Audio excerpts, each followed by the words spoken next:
When my parents told my brother, "Don't worry, your sister will pay for everything," they weren't talking about one dinner or one emergency. They meant everything. His college, his wedding, his house, his debts, even their own retirement, all of it. Dumped on me. Their daughter, the one who had a good job, never caused problems, and owed them for raising me right. So I did what any good daughter would do. I smiled. And I took every penny. It was supposed to be a celebration dinner. My brother, Nate, had just gotten engaged to his girlfriend of 3 months. Mom reserved a private room at some pretentious steakhouse. Everyone dressed up. Dad wore his old cuff. Nate's fiancée showed off her ring like she'd won the lottery. I sat at the edge of the table, sipping water. The waitress handed out menus. Before I even opened mine, Dad spoke.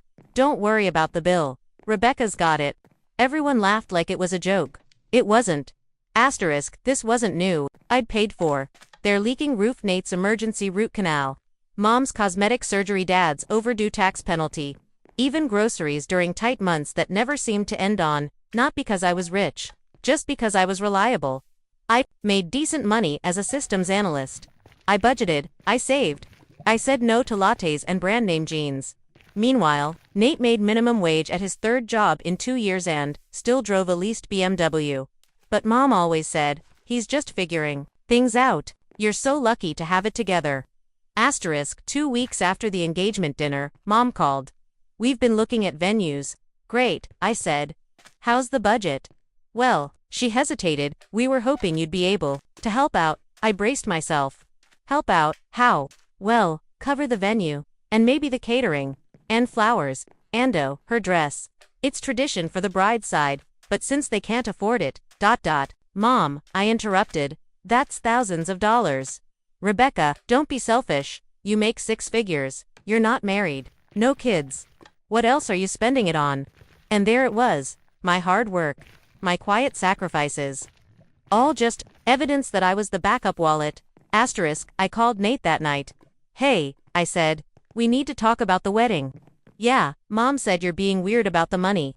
"Weird, Nate? I've paid for your emergencies for years. I can't fund your wedding too." He scoffed.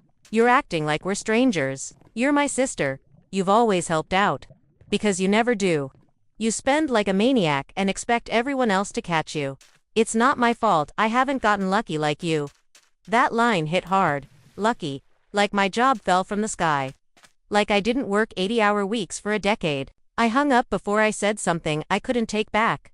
That weekend, I visited my parents to talk things through. Dad was watching golf. Mom was sorting mail.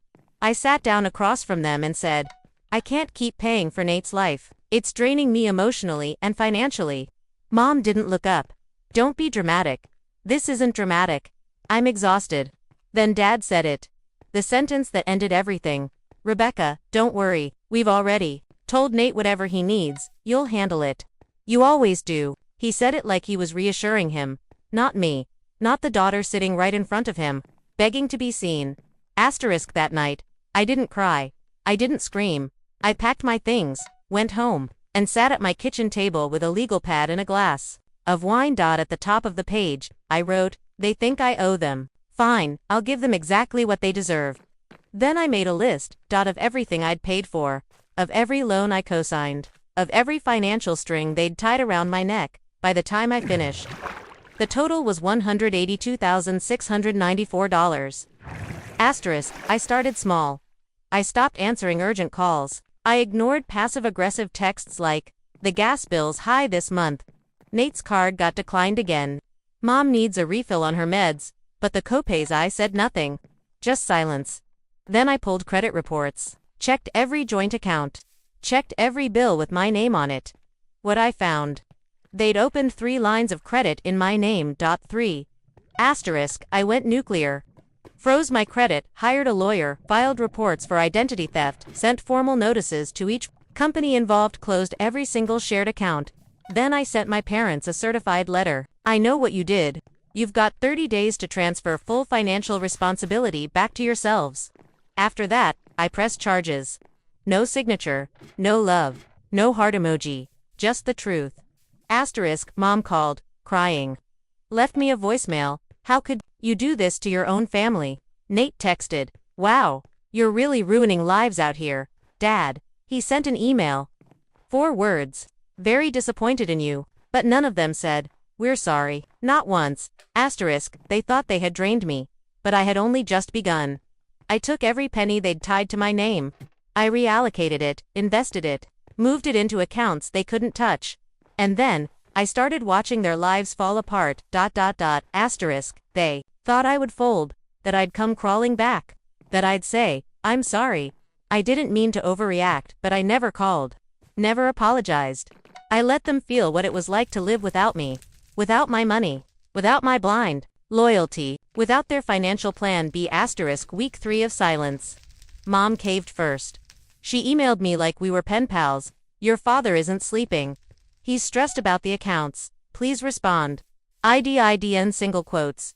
She followed up. If you won't help us, can you at least talk to the mortgage company? They won't deal with us without your name. That one made me pause. My name. I'd co-signed their mortgage 8 years ago at 25 because they were between jobs and it was just temporary. They never took me off it, so I did what they never expected. I bought the house. Asterisk, I contacted the bank, my lawyer, and a real estate agent. Paid the balance, took full ownership, served them with a 60-day notice to vacate it. Wasn't illegal. They had defaulted. They'd missed 5 payments in 9 months. They just didn't know I'd been watching the Conate. Called me that night. Furious, you're evicting your own parents. I'm not evicting them. I'm enforcing a contract. You're heartless. I learned from the best. He cursed. Said I'd regret it. I hung up. And I didn't regret it.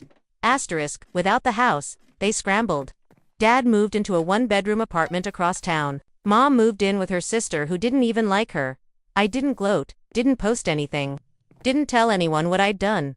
But I started to feel something I hadn't felt in years.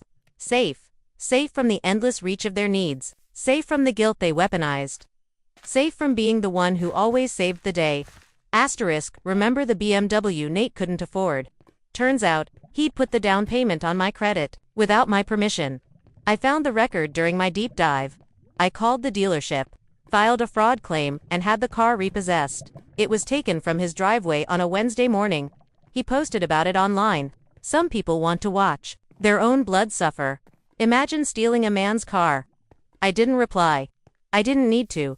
Let him spin it however he wanted. The truth, he was lucky I didn't press charges. Asterisk, as I dug deeper, I found more. Credit card I never used, $7,500 balance PayPal loan in my name, $4,200 gym membership for 2.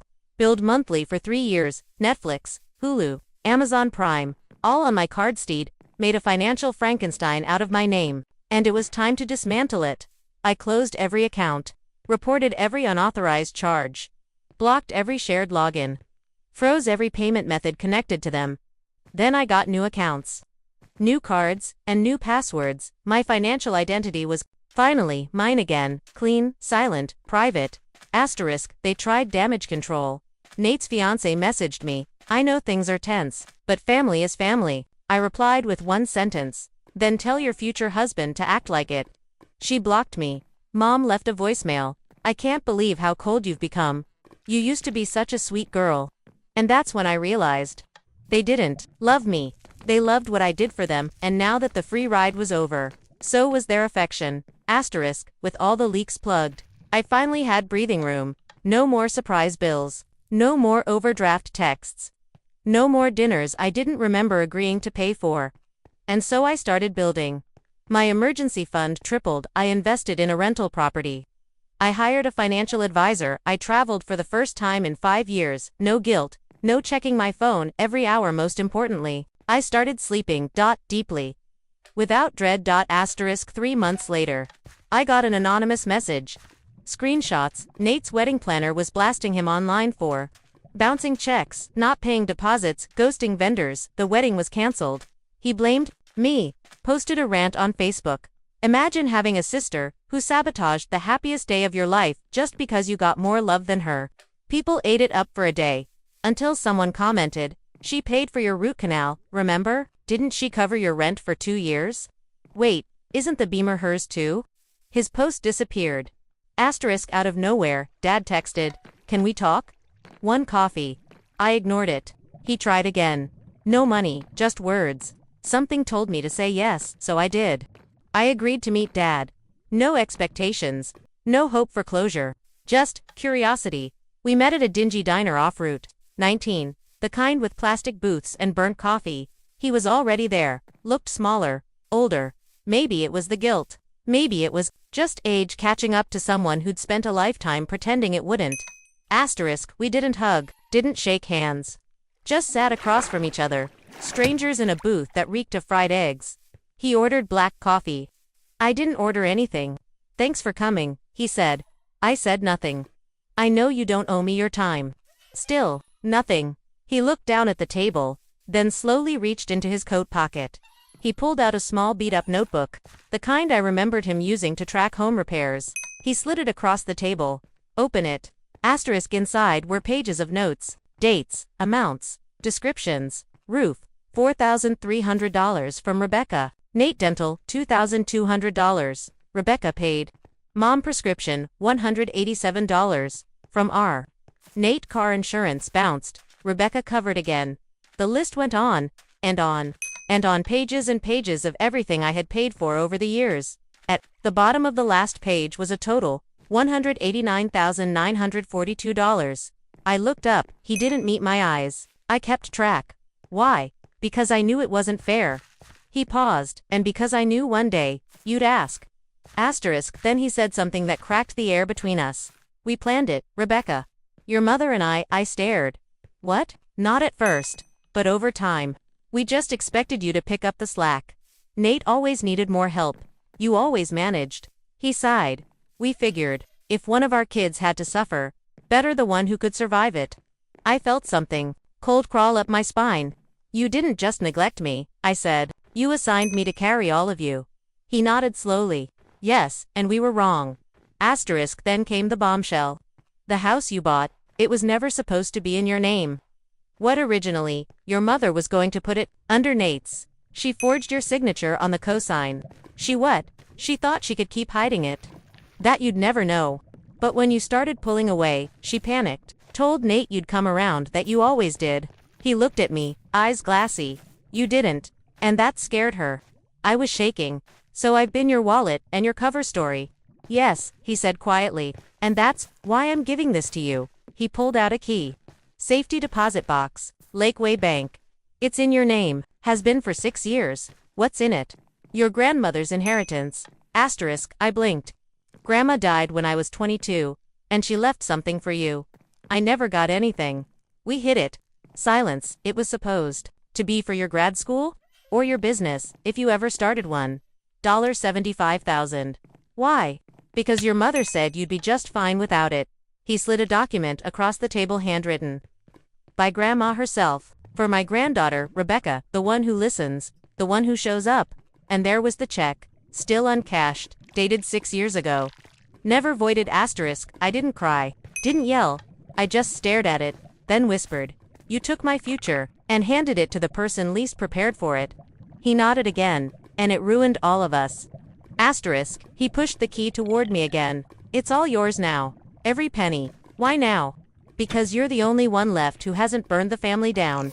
He paused. And maybe because I finally want to do something right. I took the key. But not for him, for me. For 22-year-old me who thought she was invisible. For 25-year-old me who co-signed that mortgage. For every version of me who bent over backwards for a family that would have watched me collapse. Asterisk, before I left. He asked, can we fix this? I looked at him. No. He nodded. Didn't argue. Didn't beg. Take care of yourself, Rebecca. I always have. I said. That was the problem. Asterisk, the day I unlocked the safety deposit box. I felt like I was walking into a version of my life that had been stolen. Inside, just like Dad said, was the original check from Grandma, a notarized letter naming me the sole recipient, a deed to a small plot of land Grandma had quietly kept, the one she used to say was her secret garden. She'd left it all to me, not Nate, not Mom. Me. Asterisk, I took the check to a bank I'd never used before. A clean slate. New account. No ties to my family. No shared info. They verified it, honored it, and deposited the full amount. $75,000. Mine not. As a favor, not as guilt money. Not as hush money, just mine. I stared at the balance that night, and I cried. Not because of the money itself, but because it was the first time someone had seen me, really seen me, and said, "You matter. Just you. No strings." I didn't blow the money. I used a chunk to launch something I'd dreamed of for years. My own consulting firm. I named it R84, for Rebecca. Born in '84, raised to believe she had to earn love through sacrifice. Not anymore. I built a client list, built a team, built boundaries, no late night calls, no family discounts. No excuses. My time had value now. So did I. It didn't take long for the family to find out I'd come into money. Nate texted me. "Heard you started some business. Must be nice having grandma's money." No, congrats. No, I'm happy for you. Just entitlement, wrapped in passive aggression. I didn't respond. Mom emailed me 2 days later. "Your father told me. I'm disappointed you didn't say anything. That money could have helped everyone. Your brother is still struggling." I stared at the screen. Disappointed. She was disappointed that her theft had been undone. I didn't reply. Instead, I printed the email and framed it. Put it above my desk. As a reminder, never again. 2 months later, I got another text from an unknown number. "Hey, it's Nate. I know we haven't talked, but I'm in a bad spot." She left me, took the dog, took the car. "I'm staying on someone's couch. I just need like $500 to get through the week." I stared at it for a while. Then I sent a voice memo. "Nate, I wish you healing. I really do. But I'm not your backup plan. I'm not your ATM.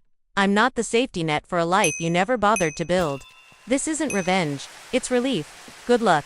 Then I blocked the number. A week later, she showed up at my office. I don't know how she found it. Probably asked around. Or followed my LinkedIn updates. She marched in like she still had power. My assistant, bless her, tried to stop her. But Mom just pushed past. "Rebecca, we need to talk." I stood. My team froze, unsure if this was a client or a Karen. "This is my mother," I said to them. "She's just leaving." She stiffened. I came to apologize.